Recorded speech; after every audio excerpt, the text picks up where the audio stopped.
아, 인사 올리겠습니다. 손승현입니다.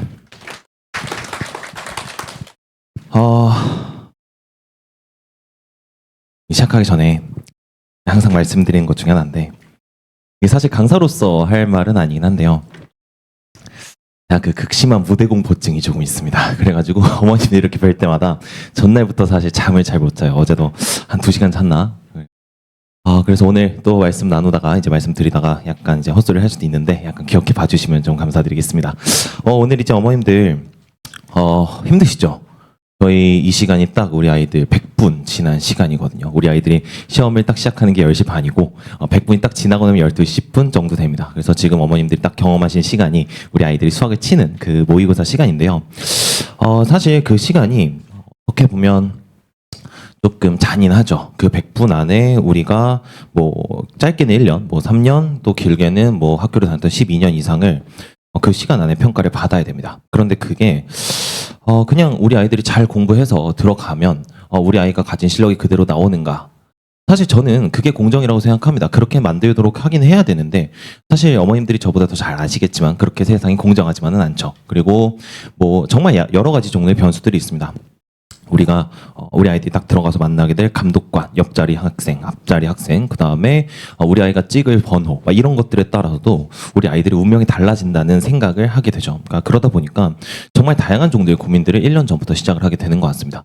그러다 보니까 뭐 유튜브든 아니면은 학원 이런 설명회들이든 다양한 종류의 정보들을 어머님들, 아버님들이 접하게 되실 텐데 그 중에서 어떤 부분들을 이제 중점적으로 보셔야 되는지, 그리고 우리 아이들을 위해서 어떤 수업을 세팅하는 게 좋을지에 대해서도 고민이 많으실 것 같아요. 거기에 대해서 간단하게 오늘 해답까지는 아닌데요. 제 아이디어를 좀 드리도록 하겠습니다. 일단은 간단하게 항상 이제 되게 민망한 부분이니까 빨리 좀 넘어갈게요. 제 소개를 간단하게 좀 드리도록 하겠습니다. 저는 하나고라는 학교를 1기로 졸업을 했고 서울대 수교과를 졸업을 했습니다. 그리고 3년 전이죠. 단과 런칭을 해가지고 첫 해 전타에 마감을 시켰습니다. 저한테 이제 분당 두각이라는 이 학원이 굉장히 좀 특별한 학원인 이유가 뭐냐면 여기 2500%라고 써있죠. 처음에 들어왔을 때 4명 앉아 있었어요. 그 장면 아직도 잊을 수가 없습니다. 4명이 딱 앉아 있었는데 사실 단과 강사한테 그렇게 막 없는 일은 아니에요. 뭐 지금 이제 생각해 보면 참 그때 어떤 힘으로 버텼을까 하는 생각이 있긴 한데, 그러고서 이제 한 5달, 6달 정도를 했을 때 7월에 이제 99명, 정확히 말하면 이제 100명은 못 찍었고요. 99명이 되어서 이제 그 인원으로 그 타임을 마감을 시켰습니다. 그리고 나서 다음에는 이제 대성인 라이브 뭐 이런 것도 했고요. 작년 2024년에는 전년대 2배 인원으로 마감을 시켰고, 그리고 분당 두각을 런칭 이후로 전타임을 지금까지 계속 마감을 하고 있습니다. 어쨌든 그래서 저한테는 그런 이제 이 공간이 그런 공간입니다. 여기 딱 이 넓은 이 방이었거든요. 이 넓은 방에 여기 하나, 둘, 셋, 넷 이렇게 앉아 있었어요. 저 뒤쪽에 한 명 앉아 있었고. 사실은 그러니까 학생들과 함께 커나간다는 생각이 저한테는 굉장히 큰 것 같아요. 어쨌든 저도 강사로서도 계속해서 배울 점들이 있고 아이들도 이제 그 과정에서 제가 성장하는 모습을 통해서 뭔가를 배우게 됐었던 것 같은데, 그런 이야기들 좀 차치하고 결국에는 제가 어떤 식으로 파이널 커리까지를 끌고 가는지를 먼저 설명을 좀 드려볼게요. 이건 이제 뭐 찍거나 하실 필요는 없습니다. 1년의 로드맵입니다. 1, 2월 정도, 그러니까 정확히는 3월 초 정도까지가 될 거예요. 그래서 그때는 이제 11주 동안 심화 개념을 태클을 타게 되고요. 요걸 이제 저희가 보통 시즌 1이라고 부르게 됩니다. 시즌 2는 10주예요. 3월부터 6월까지로 되어 있지만 중간 기말기고사 휴강이 있기 때문에 실제로는 10번밖에 수업을 할 시간이 나오질 않습니다. 그래서 그때는 테마 분석 또는 엔제, 보통 이제 엔제 시즌이라고 부르게 되죠. 그때 제가 이제 메인 컨텐츠인 손자병법이라는 책을 나가게 되고요. 그때 천천히 이제 하프 모의고사, 아이들이 시간을 운용하는 방법을 배우게 됩니다. 그리고 이제 7월부터 수능 전까지 이제 17주 동안 파이널 기간이라고 보통 부르게 되고요. 이 기간에 저희가 이제 한 120회차의 모의고사를 제공을 받게 됩니다. 사실 17주라는 시간이 뭐 생각해보면 좀 그러지 않으세요? 파이널이라고 하는데 전체 몇 주예요? 17주, 10주, 17주 하면 기껏해야 38주 정도밖에 안 되는데 그중에 17주나 되는 시간은 파이널이라고 합니다. 사실 대충 생각해보면 이게 학원의 상술이 아닌가라는 생각도 좀 들기는 하는데 왜 파이널이라는 기간이 저렇게 길까요? 사실 제가 이제 1년 동안 다루는 책을 보면은 이제 요 정도 됩니다. 저희 모의고사가 빠져 있는 거고요. 작년에 제 풀거리를 탔던 친구가 받은 책들을 정리를 해서 저한테 사진 찍어서 보내줬더라고요. 저희도 이렇게는 없는데 책이 사실 책이 100권이 넘는 것 같아요. 저도 세보진 않았는데. 이렇게 많은 책들을 가지고서 파이널 기간까지 가지고 갑니다. 파이널 기간에 나온 책이 요 정도가 이제 파이널 기간이고요. 여기까지가 이제 시즌 2, 여기가 이제 시즌 1에 받는 책들이에요. 이렇게 많은 책들과 분량들을 통해서 과연 아이들이 얻는 게 뭘까요? 특히 모의고사를 100회 이상을 풀어야 되는데 저는 거기에 동의하지는 않습니다. 그러니까 모의고사를 최소 한 30개 정도는 풀어야 된다는 말에는 동의를 하고 많이 풀면 한 100개까지 풀어도 된다는 말에는 동의를 하는데 그 사이 어딘가에서 잡히는 건 사람마다 전부 다 다를 거고요. 100회를 풀어야만 수능을 잘 볼 수 있다? 저는 100% 거짓말이라고 생각합니다. 근데 왜 이렇게까지 자료들을 구성을 하고 아이들한테 주느냐? 그리고 우리는 과연 파이널 기간이라는 것에 어떤 것을 하느냐? 저희는 지금 이 파이널 기간은 7월부터 시작한 내용입니다. 이거를 제가 어머님들께 보여드리는 이유가 있어요. 이건 이제 저희가 뭐 6월 7월째 한 번 더 이제 말씀드릴 기회가 있기 때문에 간단하게만 말씀드려볼게요. 파이널이라는 기간에 아이들이 가장 많이 하는 실수는 이겁니다. 실전 모의고사를 풀어야 된다. 맞는 말이죠. 근데 실전 모의고사를 왜 풀지? 아이들이 가장 착각하는 게 진단이라고 합니다. 진단을 100번씩이나 받는 건 좀 이상하지 않나요?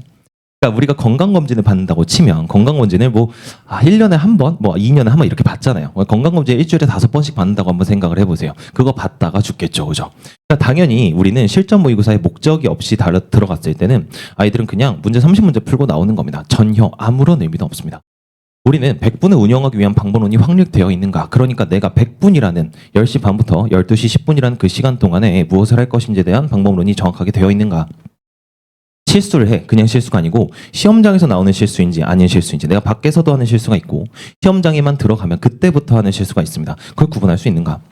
시험장에서 막혔을 때 그냥 어버버 할 게 아니라 단원별로 내가 대응책을 정확하게 이해하고 있는가? 그리고 정말 다양한 종류의 변수들, 갑자기 시험장에서 배가 아프다든가 등등에 대한 변수, 그런 이상한 변수들까지도 내재하면서 공부할 수 있는가? 이런 것들이 아이들이 시간의 제곱 문제를 풀어야 되는 이유입니다.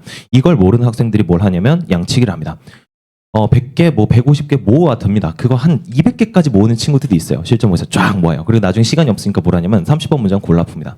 망하는 지름길이죠. 두 번째 망하는 지름길이 뭐냐면 이 시즌 파이널의 목적이라고 되어 있죠. 선생님 제가요 작년에 수능을 쳤는데 위적분에 100점을 받았어요. 잘하죠. 근데 위적분에 그냥 100점을 받은 게 아니라 60분, 70분 만에 100점을 받았대요. 그런 친구들 제일 많이 하는 실수가 뭐냐면 시즌 1의 실전 모의고사를 풉니다. 두 가지 실수죠. 첫 번째는 뭐였어요? 파이널에서 100개, 200개 정말 시험지 양만 늘려가는 거. 그냥 문제를 풀면 내가 시간 재고 문제를 풀면 내가 실력이 오르는구나라는 착각. 두 번째는 내가 수학을 어느 정도 하니까 시즌 1부터 파이널처럼 대비해야겠다는 착각. 이 두 가지 착각이 우리 아이들을 좀먹습니다. 그러니까 이게 사실은 합리적인 생각일 수도 있어요. 어머님들도 그러지 않으세요? 우리 아이가 작년에 60분 컷 100점을 받았어. 그럼 시즌 1에 선생님이 기출을 봐야 되는데 그러면 저 같아도 솔직히 싫을 것 같아요. 그럼 저는 어떻게 하라고 하냐면 너의 유흥거리 또는 취미로 실물을 보는 건 괜찮다. 그러면 차라리 수학 공부를 하지 말고 그 시간에 다른 공부를 해라 라고는 이야기를 하는데 절대로 일주일에 서너 개 이상씩 실물을 풀진 말라라고 이야기를 합니다. 시간의 제곱 문제를 풀다 보면 아이들이 무슨 착각을 하게 되냐면 내가 진짜 공부를 하고 있다는 착각. 그러니까 그게 100분 딱 재잖아요. 그럼 심장도 막 뛰고 재밌고 그래요. 그러면 이게 내가 문제를 어쨌든 풀었으니까 놀진 않았다는 그런 이제 자기 위로를 하게 되는 거죠. 근데 그게 우리 아이들한테 정말 안 좋은 영향을 주게 됩니다. 7월에 가면 우리 아이들이 가장 많이 하는 이야기들, 실수가 너무 많아요. 시험만 보면 자꾸 이런 짓들을 해요. 11번에서 14번에서 자주 막히는데 어떡하죠? 이거 되게 당연한 얘기거든요. 11번에서 14번 어려운 문제들 모임이잖아요. 당연히 막히는 거거든. 근데 아이들은 그게 문제라고 생각을 하기 시작하는 거예요. 제가 편차가 너무 커서. 편차가 진짜 큰 친구들은요. 나중에 강대 K 모의고사를 치게 되면 96점을 받았는데 그 다음 주에 50점대를 받기도 합니다. 정말 편차는 다양한 종류로 나옵니다. 그럼 왜 날까요, 편차는? 3, 40점 이상의 편차를 내는 건 사실은 그렇게 흔한 일까지는 아닙니다만 그냥 매주 있습니다. 매주 그런 친구들 한 명씩은 꼭 나와요. 우리 아이들은 소재에 집착합니다. 어머님들 혹시 수능 이제 해설 강의라든가 아니면 총평 같은 거 어머님들 직접 들어보셨을 수도 있고 아니면 어떤 소장님들께서 말씀하시는 거 들어보셨을 수도 있는데 이번에 뭐가 나왔고 어떤 합성함수 소재가 어떻게 나왔고 지수로 감수가 어떻게 나왔고 수열이 나왔고 안 나왔고 이런 것들 들어보셨을 겁니다. 물론 강사들한테는 매우 중요합니다. 강사들한테는 어떤 소재를 어떻게 강의할 것이냐가 사실 생명이죠. 그런데 학생들한테는 그럴까요? 수능은 내신이 아니죠. 수능 내신이 아닙니다. 내신은 모든 문항 적중이 당연히 가능합니다. 내가 처음 보는 문제가 나올 가능성 자체가 별로 없죠. 수능은 어떻죠? 그렇지 않습니다. 이번에 이제 화두가 됐던 게 22번이랑 28번이었는데 22번엔 지수로 감수가 나올까? 28번엔 항등식이 나올까? 그냥 이런 거였어요.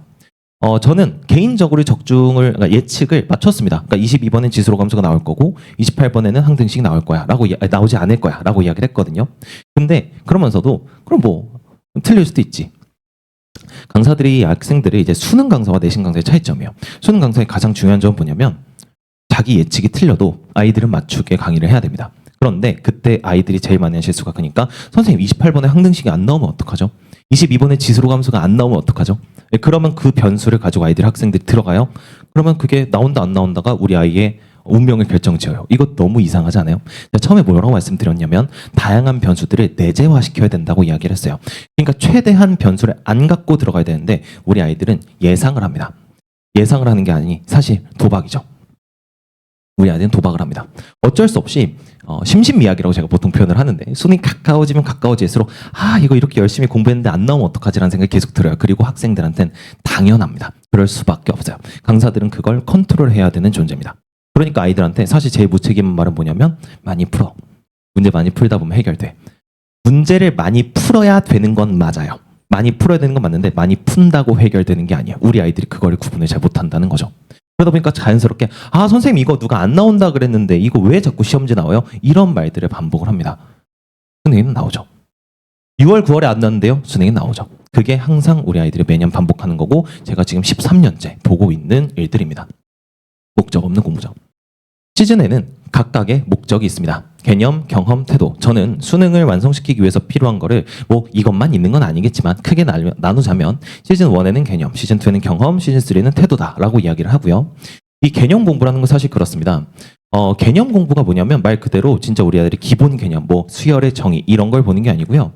우리가 내신에서 정말 잡다한 걸 배웠어요. 잡다한 스킬들도 배우고 정확히 말하면 줄기와는 좀 상관없는 곁가지들을 많이 배워왔는데 쳐내는 겁니다. 사실 개념은 새로 배우는 게 아니고 이게 중요한 거고 이건 아니야.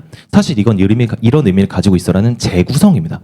개념을 공부하라는 건 다시 무슨 말이냐면 1년 동안 가져나갈 줄기를 성장시키라는 이야기지 네가 가졌던 거를 무시하고 다시 처음부터 하라는 얘기가 절대로 아닙니다. 그러니까 아무것도 안 가진 친구들이 수능 단계에 들어와서 수험스토리 처음부터 공부하게 되면 당연히 내가 지금 이걸 하고 있어야 되나라는 생각이 들죠. 그게 이제 상방. 상방이라는 말은 뭐냐면 내 한계입니다. 한계. 기출문제를 예를 들어 볼게요. 어떤 기출문제가 있어요. 수능 30번 문제라 치죠. 솔루션 1을 보여주고 2를 보여주고 3를 보여줍니다.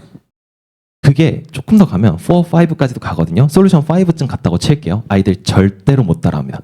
강사가 몇 날 며칠이 아니고 2, 3년 이상을 고민해서 만든 풀이가 솔루션 4, 5에 적혀 있겠죠. 그걸 아이들이 배워요. 그럼 뭘 느끼냐면 벽을 느껴요.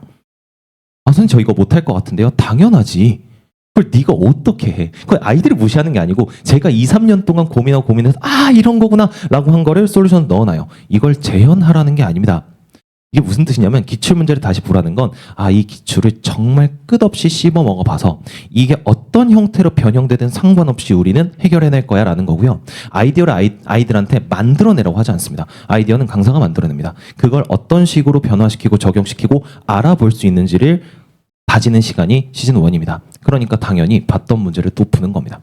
물론 봤던 문제만 풀어서는 안 됩니다. 그래서 기출을 절반에서 70%, 우리가 처음 본 문제를 30% 이상은 봐줘야 돼요. 그런데 그 엔제들은 중구난방 엔제들이 아니라 제 수업의 줄기, 수업의 흐름에 맞는 그런 엔제들을 보게 되는 겁니다. 그리고 시즌 2로 갑니다. 아이들이 시즌 1에서 기출문제들을 막 미친 듯이 파요. 그러다 보니까 자신감이 생겨요. 되게 좋은 거예요. 자신감이 이 기출 나 처음에 풀 때 막 20분 걸렸는데 지금 3분 컷 할 수 있어. 이런 표현을 하거든요. 근데 사실 아니죠. 왜냐하면 그건 아이들의 풀이가 아니에요. 강사의 풀입니다. 그렇기 때문에 그걸 아이들한테 다시 인식해주는 겁니다. 그거 네 풀이 아직 아니야. 시즌2에서 만나는 문제들의 80% 이상은 아이들이 처음 보는 형태입니다. 그런데 풀다 보면 선생님 이거 보는 것 같아요. 처음에 겉보기에는 처음 보는 문제인데 풀다 보니까 하게 되는 문제들이 있습니다. 그게 아이들의 성장이에요. 낯선 형태로 재편집되어도 아이디어는 반복되는구나 라는 것을 시즌2에 보게 됩니다. 그러니까 선생님 시즌2부터 들어도 되나요? 당연히 됩니다. 당연히 돼요. 그런데 당연히 시즌1에서의 줄기를 얼마나 성장시켰는지가 그 효율성을 좌우하게 되겠죠. 그냥 단순하게 낯선 문제를 많이 푸는 건 의미가 없습니다. 1년에 대치동에서 만들어지는 문제는 100만 문제가 넘을 겁니다. 그걸 다 풀고 수능장에 들어가는 게 아니죠. 그러니까 우리는 그걸 하방이라고 합니다. 어떤 문제가 어떤 식으로 나오든 상방은 위쪽이죠. 위쪽 한계를 뚫는다고 치면 얘는 뭐냐면 아무리 흔들려도 이 정도는 받는다입니다. 그러니까 상방과 하방이 다져져서 시즌3 때 편차를 줄이는 방향으로 가게 되는 거고요. 그걸 이제 저는 진폭이라고 부릅니다. 흔들리는 폭을 최대한 줄여나가는 거. 이제 그게 저희가 1년 동안 다져나갈 이야기들이라고 생각하시면 되겠습니다. 아이들이 다시 시즌1에서 실무를 풀어요. 얼마나 바보 같은 짓이에요. 실무 풀 바에는 그러니까 국어 공부하라고. 실무 풀 바에는 과탐 공부하라고. 저는 보통 이제 이렇게 이야기를 합니다. 그래서 가장 중요한 건 뭐냐면 각 시기마다 해야 될 것들이 있습니다. 이걸 거슬러서는 안 됩니다. 그러니까 어느 정도 융화시키는 건 가능하죠. 다시 말씀드리지만 취미로 실무를 푼다 해서 나쁠 건 없습니다. 근데 저는요, 실무를 풀면 기분이 좋아요. 그러면 다른 거 게임 할 바에는 그거 해라 라고 당연히 이야기를 하겠지만, 그게 아니라 각 시기마다 해야 될 것들이 있는데 안 하면 그 시기에 하지 못하고 넘어가서 결국에 그게 수능장까지 이어지게 됩니다. 그래서 그 시기에만 할 수 있는 것들을 하자라는 게 제 생각에는 수능 수학에 넘어가서는 사실 다른 과목들도 마찬가지입니다. 그 시기에 맞게 조절해 나가는 것이고 강사의 가장 큰 역할 중에 하나인 것 같습니다. 시즌 1에는 배우는 겁니다. 그래서 시즌 2에는 3월에서 6월까지 익힐 거고요. 시즌 3는 드러내는 시간을 가지게 될 거고, 거기에 대한 이야기를 전체적으로 말씀을 좀 들어봤습니다. 그래서 구체적으로는 제가 말씀을 좀 드리면, 여기서 이제 시즌 1을 이제 개강을 하게 됩니다. 12월 28일에 공통 정규반을 일요일 6시 반부터 개강을 하게 될 거고요. 확통은 일주일 늦습니다. 저희 아이들이 아직 방학을 하기 전이기 때문에 1월 5일 개강을 하는데, 들어보니까 이제 이때도 방학을 안 하는 학교가 있다고 하더라고요. 전혀 문제 없습니다. 어차피 확통 같은 경우에는 첫 회 차이는 고1 수학을 이제 다시 한번 반복하게 되는 형태가 되기 때문에 그때 그걸 최종 요약하는 단계거든요. 그래서 실제로 첫 강의 같은 경우에는 영상으로 받아서 들으셔도 괜찮습니다. 그래서 이렇게 두 개의 개강이 잡혀 있고요. 수능 기출 전반은 다 볼 겁니다. 중요한 기출 문제는 그냥 전문항 다 본다고 생각하시면 될 것 같아요. 그래서 내신에서 가지고 온 것들에 이제 가지를 치는 작업이 될 거다라는 거고요. 제 교재에는 이제 기출이 있고요. 그다음에 거기에 병행하는 엔제들이 있습니다. 그래서 아이들이 여러 가지 종류로 이제 만나게 될 문제들이 있는데, 그게 양이 조금 많습니다. 일주일에 각각이 150에서 200문제가 있어요. 근데 이거를 보면은 아이들이 좀 질겁을 하거든요. 어머님들께 미리 좀 말씀을 드리고 싶은 게, 절대로 다 풀라고 주는 게 아닙니다. 이거 다 풀면 안 돼요. 그러니까 150개에서 200개를 주는 건 뭐냐면, 내가 지금 내 단계에 맞게, 그러니까 내가 지금 확통을 예를 들어서 처음 해봐요. 아니면은 확통을 한 두세 번 해봤어요. 내가 수원 수투를 한 번도 안 해본 친구는 없겠다. 그죠? 고2 때는 해봤을 테니까. 그런데 그 심화 개념이라고 하는 것에 대한 이야기가 잘 안 잡혀 있어요. 또는 선생님 저는요 그래도 두세 번 이상 돌려봤고 저는 여기에 많은 시간을 쓸 생각이 없습니다. 등등. 정말 많은 친구들이 있거든요. 그래서 그런 친구들에게 맞는, 그죠? 본인에게 맞는 과제를 선택해서 풀어라라고 하기 때문에 저희가 사실 숙제 검사를 하기는 하는데 아이들한테 다 풀라고 절대 강요하지 않습니다. 오히려 다 푸는 친구들한테는 다른 과목 점수를 물어봅니다. 얘가 정말 이걸 다 풀고 있어도 되는 친구인지. 그러니까 어머님들이 그런 걸 가지고 아이들한테 너 왜 요거 빈종이야 하는 어머님들 꼭 계시거든요. 그러지 않으셨으면 좋겠다는 거 먼저 좀 말씀을 드릴게요. 그래서 아이들의 실력과 상황에 맞게 과제를 변동시켜서 줄 거다라고 생각해 주시면 되겠습니다. 당연한 이야기인데요. 어떤 학생들에게 제 수업이 도움이 되느냐, 그냥 좋은 이야기들입니다. 그런데 제일 중요한 건 이건 것 같아요. 제 수업에 과몰입할 준비가 된 학생들이 필요합니다. 그러니까 이게 제가 아까도 말씀드렸지만 솔루션은 정말 강사가 몇 년을 계속해서 고민해서 그 일관성을 만들어 온 솔루션들이 있는데, 그걸 내가 딱 봤을 때 내가 못 따라 할 것 같아. 이거 너무 사후적이야. 이거 뒷북 치는 것 같아. 라고 생각하는 친구들이 굉장히 많습니다. 시즌 1은 원래 뒷북을 치는 시간입니다. 우리가 어디까지 생각을 할 수가 있는가를 보는 거기 때문에 그 모든 그 흐름에 되게 재밌습니다. 사실은 어떤 연극 보는 듯한 느낌이 들 수도 있는데, 이제 그런 것들에 과몰입하고 푹 빠져나갈 학생들이 저한테는 좀 필요합니다. 반대로 이제 어떤 학생들이 들었을 때는 이제 안 좋느냐라는 건 당연한 거죠. 지금까지 공부에 매몰돼서 선생님 이거 그냥 풀어도 되지 않나요? 그냥 푸는 게 빠른 것 같은데, 이런 식으로 이제 받아들인 친구들이 있어요. 제가 파이널 기간에 가면은 그 말들이 모두 경청을 합니다. 근데 시즌 1, 2는 아니에요. 아이들한테 너네는 아직 생각의 줄기가 잡혀있지 않기 때문에 일단은 내가 하라는 대로 한 번만 따라와 보자. 그리고 나서 파이널 때 가서도 수능장에 그 시험장에서 실무를 정말 풀다가도 그런 의문이 들면 저는 거기에서는 걔랑 진짜 끝장 토론을 합니다. 어떤 경우는 이게 편하고 어떤 경우는 이게 편하고. 그러니까 지금은 일단 제 시각을 받아줄 학생들이 필요한 것 같습니다. 마지막 이야기인 것 같아요. 어머님들이 이제 사실 제가 처음에 강의를 하고 제가 진짜 아예 아무도 모르는 사람이었을 때는 이런 걸 물어보는 어머님들이 많이 안 계셨었는데, 요즘에 이제 그런 질문들이 많이 들어옵니다.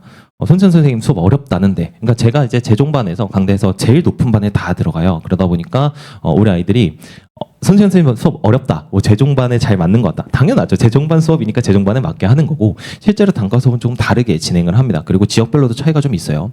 근데 우리 아이가 몇 등급인데 잘 따라갈 수 있을까에 대해서 질문을 저한테 주시는 어머님들의 마음도 정확하게 이해하고 공감하는데 제가 대답을 못합니다. 왜냐하면 당연히 제 수업을 듣고 성적이 떨어진 친구들은 거의 없습니다. 근데 거꾸로 말해서 4등급 친구가 듣고 그대로 4등급의 친구 경우도 있고요. 6등급의 친구가 많이 올라서 1등급이 되는 경우도 있습니다. 그러니까 이것들이 되게 재밌는 일인데 이거 한번 봐주실래요? 잘 보일지 모르겠네. 뭐라고 써있냐면요. 1번 손승현 수업 영상을 킨다. 2번 한 문장을 듣고 멈춘다. 3번 내가 이해가 됐는지 생각해 본다. 됐으면 2번, 안 됐으면 4로 간다. 4번 다시 듣는다. 5번 아직도 안 됐으면 뭐라 하는지 글로 써본다. 6번 저게 뭔 소린지 이해가 안 간다. 그럼 저기까지 어떻게 된 건지 풀어본다. 점점점 100번 이해가 됐으면 노트에 적는다. 이게 뭐냐면요. 올해 제 수업을 듣고 대학을 이제 친구가 대학 갔나 모르겠네. 어쨌든 아직 이제 정시 결과 안 나왔으니까 정시 지원도 아직 안 했죠. 저희 모르겠는데 올해 수능을 치고 정적이 좀 오른 친구입니다. 이 친구가 이제 블로그에다가 써놨더라고요. 저도 몰랐는데 앞에 이제 지구과학 선생님 들어오셨죠. 그 친구가 저한테 보여서 형 얘기 있어 그러고 들어가지고 저도 이제 거기서 들어가서 봤어요. 어떤 친구인지 알아요. 이 친구가 자기가 공부한 방법이라고 해서 써놨어요. 어머님들 지금 찍으신 어머님들 계셔서 다시 말씀드리는데 절대로 이렇게 공부하면 안 됩니다. 이게 왜 이렇게 공부하라고 하는 얘기 아니에요. 그냥 한번 봐주세요. 이게 제가 참 이게 항상 이게 오해가 생기더라고요. 그러니까 선생님 열심히 하란 말이죠. 열심히 하라는 건 맞는데 이런 식으로까지 할 필요는 없습니다. 한 문장을 듣고 누가 수업을 한 문장씩 듣고 멈춥니까? 밑에 보시면 또 이상해요. 공부는 그냥 한 개다. 손절을 펼친다. 푼다. 안 풀리면 2시간까지 고민한다. 절대 안 됩니다. 2시간까지 고민하면 안 돼요. 너무 많아요. 2시간까지 고민한다. 네, 4번 2시간 고민했는데 안 되면 다음날 다시 2시간을 고민한다. 이렇게 돼 있어요. 이거 진짜 비효율적입니다. 제가 아이들한테는 어떻게 해야 되는지 수업 시간에 설명하니까 걱정 안 하셔도 되는데 다시 딱 봤을 때 어때요? 잘하는 친구였을까요? 이거를 좀 여쭤보고 싶어요. 잘하는 친구였어요. 몇 등급 정도 되는 친구일까요? 자, 이게 작년 수능 성적이었어요. 이 친구의 34337 등급입니다. 등급. 당연히 수학이고요. 지구과학입니다. 지구과학. 이게 아까 지구과학 선생님이 들어오셨다 했죠. 대충 이해되시죠? 이 친구가 이렇게 공부를 했대요. 그러니까 제가 추천하고 싶진 않은데 말 그대로 수원수2의 내용을 아예 모르던 재수생이었어요. 거의 이제 아무것도 모르는 상태에 가까운. 그러니까 기본 개념조차도 잘 안 돼. 근데 그 친구가 어떻게 됐을까요? 이게 이제 6평 점수인데 1등급이 아니고요. 하나 틀렸습니다. 전 과목에서. 그러니까 이게 봐봐. 죄송합니다. 제가 아이들한테 하는 말실수. 죄송합니다. 보세요. 이게 하나 틀렸다는 게 영어인가 국어인가에서 하나 틀렸대요. 국수사과요. 국사과요. 국수영 탐탐. 그죠? 심지어 지구과학은 다 맞았대요. 수학이랑 지구과학은 다 맞았어요. 그러니까 왜 지구과학 선생님이 저한테 얘기했는지 아시겠죠? 자기 수업 들었거든요. 이해가 되세요? 잘 안 되죠. 그냥 지금 어머님들 생각 잘 한번 맞춰볼까요? 원래 잘하던 애였겠지. 원래 똑똑한 애였겠지. 저도 그렇게 생각합니다. 근데 그것만으로 설명이 되나? 그럼 얘는 19살 때까지 그냥 쭉 놀았나? 공부를 아예 안 했나? 그럼 수능장에서만 뭐 망한 게 아닐까? 등등등에 대한 생각들이 펼쳐지실 거예요. 저도 잘 모르겠어요. 얘의 설명을 듣기는 했어요. 듣긴 했는데 그래도 전 납득이 안 됩니다. 제가 그 성적표를 직접 보기 전까지는 솔직히 못 믿었습니다. 근데 이 친구가 저한테 수능 성적표랑 6평 성적표를 둘 다 보여줬어요. 이번 수능 성적도 잘 나왔습니다. 수학은 97점 받았고 지구과학은 또 50점을 받았다고 하네요. 그래서 근데 이제 국어를 조금 망쳤다고 하는데 모르겠어요. 이 친구 삼수를 하게 될지 아닐지는 모르겠지만 어쨌든 그런 상황입니다. 뒷얘기인데요. 뭐라고 되어 있냐면 저는 3월 더프 이제 3월 이제 그 교육청 모의고사 말고 사설 모의고사죠. 더프리언 모의고사를 일주일 전에 손수현 선생님으로 강사를 바꿨습니다. 그런데 그때 저를 상담해 주신 선생님이 손승현? 너 손승현이 하는 말 10%는 이해하니? 라고 이야기를 했대요. 그러면서 너는 올해 잘 가면 건대다. 손승현 선생님 수업은 너한테 주제는 없는 거다. 라는 식으로 이야기를 했대요. 진짜 거의 일주일을 그 말이 생각날 때마다 울었던 것 같습니다. 그래도 전문가인데 저 말이 대부분 진실이지 않을까. 자, 어머니도 한번 생각해 보실래요? 물론 저는 솔직히 못 믿겠어요. 상담소에 이렇게까지 말하지는 않을 거거든요. 그죠? 애가 약간 이제 좀 나쁘게 생각을 한 게 아닐까 생각을 하는데 저한테 와서 상담을 했다면 저는 뭐라고 했을까요? 어머님한테 혹시 가서 아이가 이야기를 했다면 어머님들은 뭐라고 하셨겠어요? 저 같아도 이렇게 했을 거예요. 34337이라니까요. 걔가 전 이제 다시 말씀드리지만 가장 높은 반 수업을 합니다. 저희 수업을 듣겠대요. 저는 말릴 것 같아요. 그러니까 이거는 얘를 무시하는 게 아니고 사실 지극히 현실적이고 합리적인 상담이었을 가능성이 높습니다. 이 아이는 정말 부들부들 떨면서 제 수업을 들은 거죠. 사실 저는 저보다도 이 선생님께 감사하라는 말을 여러 번 합니다. 이 선생님이 너를 자극시켜가지고 아까 그 공부법 기억나시죠? 이거 할 때 그러니까 마음이 안 꺾이겠냐고요. 계속해서 꺾일 텐데 그때 손승현 얼굴 생각하면서가 아니지 이 상담사 얼굴 생각하면서 공부하지 않았을까요? 저는 그렇게 생각을 하는데 다시 설명은 되지 않습니다. 대부분이 설명되지 않는 이야기고요. 그걸 저는 이렇게 부릅니다. 인생은 귀납이다. 연역이 아니고. 이게 제가 이제 아이들한테 주는 응원 영상이, 그러니까 수능 전날 보라고 주는 응원 영상이 있어요. 거기서 하는 말입니다. 인생은 귀납이다. 어려운 말처럼 보이는데 사실 무슨 뜻이냐면 연역은 합리성이에요. 말 그대로 P면 Q이고 Q면 R이다. 수학은 대부분 연역으로 이루어지죠. 그러니까 이래서 이렇게 될 거고, 내가 지금 몇 등급이니까 이 선생님 수업을 들어야 되고, 내가 지금 이 단계니까 이걸 공부해야 되고, 되게 합리적으로 보입니다. 그런데 대부분의 결과는 비합리적입니다. 귀납은 경험이죠. 말 그대로 수능이라고 치죠. 수능이 이렇게 나왔습니다. 이렇지 않을 거라고 예상했던 모든 합리적인 이야기들은 다 사라집니다. 그리고 어머님들은 뭘 보시게 되냐면 그 수능이 나온 결과만 보게 됩니다. 실제로 그걸 예측했던 사람은 별로 없습니다. 그냥 수능이 그렇게 나오니까 그렇게 나온 겁니다. 대부분의 일들은 이 업계에서는 이렇게 이루어집니다. 그러니까 그런 결론이 있을 뿐이에요. 학수가 6등급이어서 90점 받았습니다.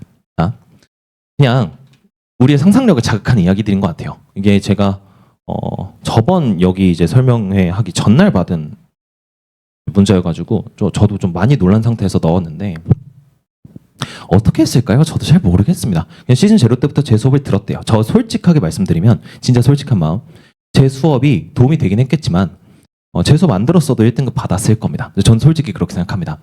물론 제가 뭐 이 친구의 공부를 자극시켜주는 말도 많이 했을 거고, 그다음에 그냥 뭐 제가 좋았나 보죠. 그러다 보니까 수학 공부를 하는 데서도 뭐 많이 이제 거리낌이 없었나 봅니다. 그냥 그 정도로 생각은 하고 있는데요. 저는 제 수업은 6등급에 맞춘 수업은 절대 아니거든요. 당연히. 그러니까 이 친구가 저한테 처음부터 수학적으로 도움을 받았을 거라고는 전혀 생각하지 않습니다. 그럼에도 불구하고 90점 받았답니다. 저는 제가 뭘 잘한 건지 잘 모르겠습니다. 그러니까 어머님들께 다시 한번 말씀드리지만 대부분 합리적인 이유는 그 결과 이후에 묻습니다. 그러니까 우리 아이가 몇 등급인데 어떻게 될까요?에 제가 어머님 그런 거 생각하지 말고 그냥 들어오세요 라고는 안 합니다. 이런 걸 주의해 주세요 라고는 말씀을 드리지만 뭐 이런 건 있겠죠. 수원수투를 한 번도 안 해봤으면 들어오지 마세요 라고는 하긴 합니다. 적어도 한 번쯤은 그 실전 개념이라고 하는 거를 한 바퀴 정도 대충이라도 돌리고 오는 걸 추천을 드리고, 확통 노베이스 들을 수 있기는 한데 웬만해서는 기말고사 끝나고 나서 확통 공부를 인강으로 EBS도 괜찮으니까 한 바퀴 정도만 돌리고 오면 좋을 것 같다. 시간 없을 것 같으면 통계 말고 확률까지만 해와라. 이 정도까지는 제가 이야기를 합니다. 근데 그게 아니라 그냥 놓고 보면요, 대부분의 일들에는 합리적인 이유가 있는데요. 그거는 결과 앞에 깨집니다. 그러니까 몇 등급 학생이 들어서 몇 등급이 되었다. 제가 방금 드린 6등급이 1등급이 되었다는 굉장히 극단적인 케이스를 말씀드렸지만 아닌 경우도 많습니다. 당연히 아닌 경우가 더 많습니다. 그러니까 어머님들이 거기에 대해서 충분히 고민해 보시고, 만약에 우리 아이가 충분히 의지가 있어요. 우리 아이가 충분히 의지가 있고 본인이 일단 뭐라도 해보겠다라는 마음이 있대요. 그리고 다른 강의까지 뭔가 병행해서라도 선생님 수업을 꼭 따라가고 싶다고 하는데 괜찮을까요? 당연히 괜찮습니다. 제가 어머님들께 드릴 수 있는 말씀은 이 정도인 것 같습니다. 아마 나중에 다시 한번 뵐 일이 있겠지만 일단 오늘은 여기서 마무리 짓도록 하겠습니다. 지금까지 손승이었습니다. 감사합니다.